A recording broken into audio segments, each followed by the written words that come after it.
So what do you do if you're a former project manager for Google and Microsoft and you have an incredible amount of information in your head when it comes to finance and trying to really escape the clock? And what a perfect title that is for Daniel Rodgers' book. He joins us on Author's Corner, and that's exactly what we're going to talk about. What if you could take control of your financial future, as he says, and buy back your time? Daniel, thanks so much for coming on the show. Thank you, Kate. It's a pleasure to be here.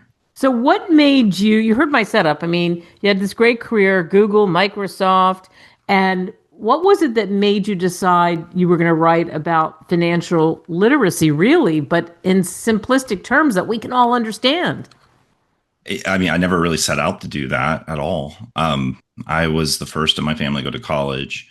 I ended up with a massive amount of debt, and it was scary. And I was just navigating life like all the rest of us do, day by day.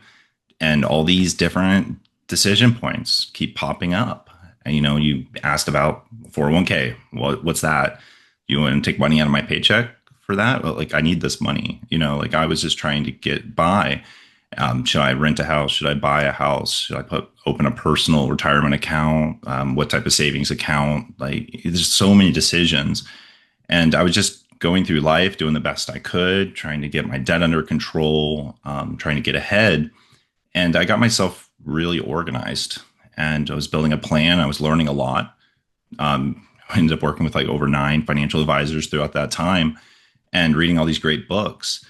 And I was being hired by these companies to help them break down their most complex strategic initiatives, these things that you'd have to organize hundreds of people, and not any one of them completely understands the picture.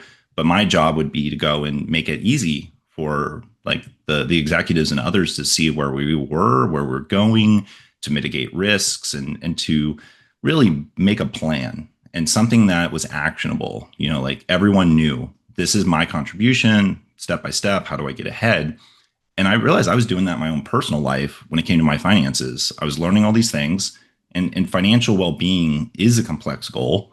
And I was just breaking that down. I was making plans that my spouse and like others could kind of see and understand. And I was having better, more productive conversations with like finance advisors and tax advisors, because I was coming in with something and I was getting their feedback, and we were collaborating rather than them just kind of taking control. And it worked out for me. I got control of that. I ended up doing really well. I knew when I was doing well and when I needed to make changes. That's one of the parts of having a good plan like that. And eventually I was able to retire early. I was able to retire young. And as I went through that retirement, it got a lot of attention. And a lot of people were like, oh, I feel like I'm just doing the motions. I'm kind of trapped here. I would love to get my time back. And then I also had the motivation of wanting to hand to my son, who's 18, about to go to college, the book that I wish someone had given me when I was that age, because it's really daunting. It can be really scary to go through all that. Yeah, and it's interesting. You said you were the first to go to college and you had debt, and that was so scary. And so you learned all these things along the way, which you pour into the book, is so brilliantly written, the way that you lay it out. And let's talk about debt, because that's the thing that I think people bury their head in the sand and think, I can't escape this. What do I do? I'm just going to ignore it. So tell us some things people can do. We'll give them little breadcrumbs because they should get the book. But what are some things people can do to escape that debt? Yeah, absolutely. So debt is the anti-investment. If 30% interest rates on borrowing, it's easy to understand how you can get buried in it. If you could tell me I could get a 30% return anywhere else, I would be all over that. And the average savings account, you get an interest back of less than 1%. So there's a reason people feel that savings doesn't work, and that they're forced to borrow. So it makes sense why this is such a widespread problem. But you can get control of it. The first thing you really need to do is understand your spending, and like, look, it's very human. I was doing it. Everyone I know does this. Like, the amount of money you have coming in your paycheck every month, you inflate your lifestyle to fit that. And so we're really good at spending money. Like, we can spend everything you give us. If you give us enough in a paycheck, we'll find a way to spend it. But you soon find yourself just going, paycheck to paycheck, just trying to get by. And you might feel like I don't have any cash flow to save. I don't have any money to invest. I'd love to, but I can't. And what you find is now you're feeling like you're trapped. And so the first thing you have to do is really take a look at your spending. And I took my planner, the thing I built for myself for that, and I just put it up on my website and I give it out for free. Like you don't have to buy the book. I want people to have the tools. This is usually the thing you're paying a finance advisor. They have this nice spreadsheet, right? You're usually going to pay them some money so they can use their spreadsheet, but you're still doing the work. You still have, they'll ask you to fill out the forms and go look at the stuff. I'm giving that tool away for free so you can go do that and get started, because once you start exporting out your spending and looking at it, what you're doing is you're seeing one, your eyes are opening to, okay, wow, the cost went up there. I didn't realize I had so many subscriptions, or I'm putting things in the wrong, like I have a tax advantaged, health account and I didn't put the right thing in that right place. But what that's really doing is it's creating, an action plan. So you start thinking, okay, I can start to make some optimizations. I can make some changes. And you can even do budgeting rule tricks and stuff. Like you could do like a 50-30-20 kind of budget plan against it as you go and say, I want to make sure all my essentials, the things I have to spend money on, fit within 50% of what I have in that paycheck. 30%, I want to still enjoy my life. And I want to make sure it's the things I'm actually getting utility from, the things I'm really enjoying.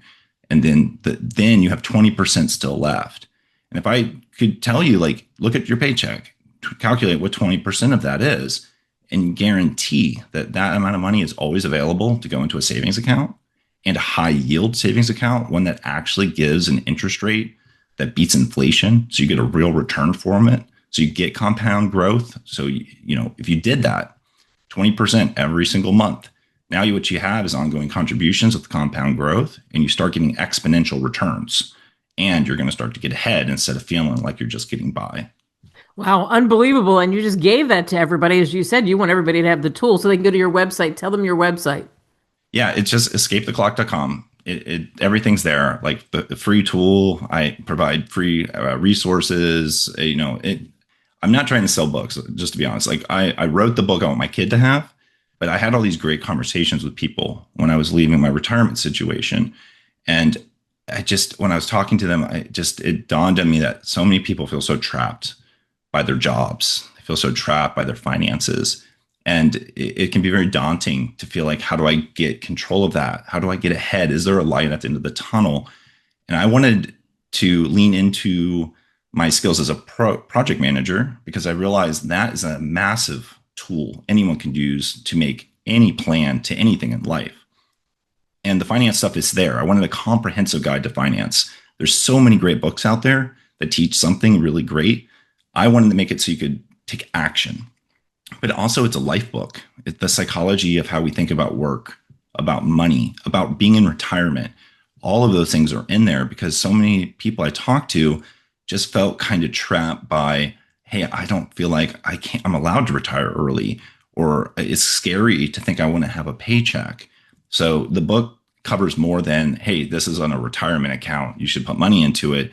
It's more about some of the trappings that we fall into about making a plan to make a big transition, how to thrive in retirement, how to understand that there's tax optimizations and eligibilities that can help us, thrive in certain, income brackets, so that we don't have to quite have so saved over too much, which is a common regret people have in retirement, is either saving too little or saving too much. Well, if you know the number and you have some passive income set up, well, now it's actually a lot more attainable than you might think.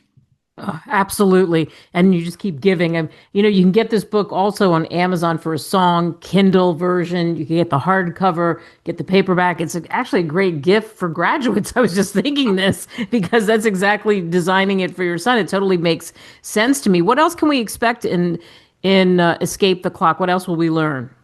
I try not to make a boring finance book. I really, really didn't want to do that. So the book is it's actually color. My son is a talented graphics designer. He made all the graphics. They're beautiful graphics. There's easy to understand tables, and there's a lot of narratives, like stories in there to help people kind of connect with some of the financial topics. The driest parts are probably about how to make a plan, but those are really valuable skills on becoming your own project manager in life. Overall, it's a comprehensive book. It touches all those big decisions that you might find yourself grappling with at every different phase. If you're in your working years, you have decisions you need to make, and I touch on all of those large life points. If you're thinking about an early retirement, I talk about FIRE frameworks and all the other different strategies out there, not pushing a strategy, but giving you the option so you can personalize your plan best to your risk level and your needs, your life goals. And even in retirement, I have a lot of focus for the retiree because there's a lot you can do because, life doesn't stop when you're retired. It actually starts. And, a lot of retirees become more worried about money than ever before, but there's a lot you can do to thrive in a retirement situation. So all of those things packaged in a beautiful book because I realized, it's not just about buying a book and reading a book. It's about handing something to somebody because, I was not really wanting to write a book at first, and I do podcasting and stuff like that. I'm just trying to get the ideas out there. But the book is powerful because when you hand someone that book, it could be a nephew, it could be a kid, it could be a friend. What you're telling them is it's okay to talk about this stuff. I care about you. I want you to feel better about your financial situation. And, this is my way of opening that conversation up with you. And I knew that would be a powerful gesture. Such a powerful book. Absolutely. Check out the website too, escapetheclock.com. Daniel Rodgers, thank you so much for joining us. Thank you so much.